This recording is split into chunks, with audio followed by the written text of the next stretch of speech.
Many of us are trying to eat healthy foods, but our food supply is highly processed, and when you're talking about processed anything, it's just not as healthy.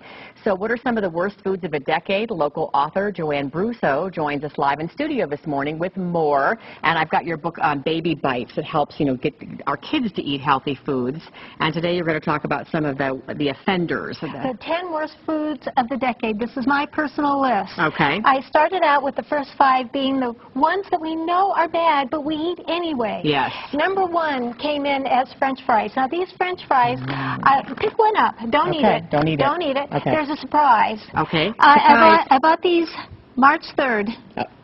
2009. Oh. What's wrong with this? A lot. They have not at all decomposed. No, you're right. So even though they say that they're not using trans fat, the oils that companies and food processors use are heated to such a high temperature for such a long period of time that it turns your food into plastic. I'll be careful when I come to your house, because if you're keeping fries for a year, I don't want to look in your fridge. 21% of toddlers eat French fries every single day.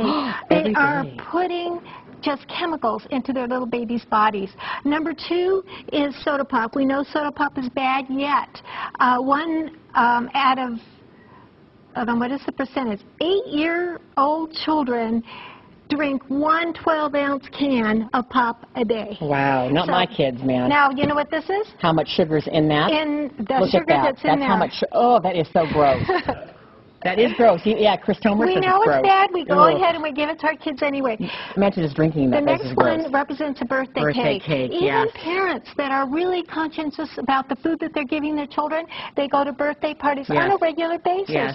This is loaded with white flour, trans fat, sugar, and just food coloring. It's all chemicals. I give in on this one because I don't want to be the one mom who I brought my kid the carob, yogurt cake. No, I let the kids have that. Stays in your body for 51 days.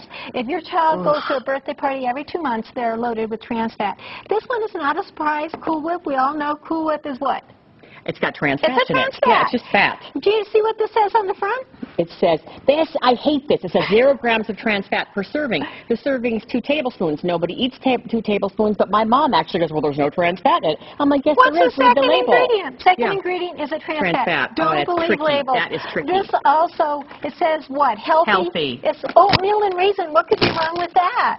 Right? Trans fat. Kids, right? Trans fat. You have to go in reading labels. If you don't read labels, you don't know what you're getting. And it says here, no cholesterol. So you're like, oats and no cholesterol. But it has trans fat. Now, again... Which, by the way, if you're wondering, it says hydrogenated. That's how you know, partially hydrogenated. That's a trans fat. You see that word? Yes. That's a trans fat. Number 5 is processed lunch meats, and we know hot dogs are really bad. It's the worst. Yes. But any pork product has got nitrates in it, cancer-causing. Now we move to the 5. Popcorn. The 5 that we think are a little bit healthier. Popcorn is a good food. It's a whole food. But when you put it in the microwave, it's in packages that contain cancer-causing chemicals once they're heated. Also, the butter flavor is also cancer-causing. So if you're going to make popcorn, get a hot air popper. Okay, we're almost at time. Yeah, when we go out with our kids, we think chicken. Chicken is healthy. No, not if it's fried, because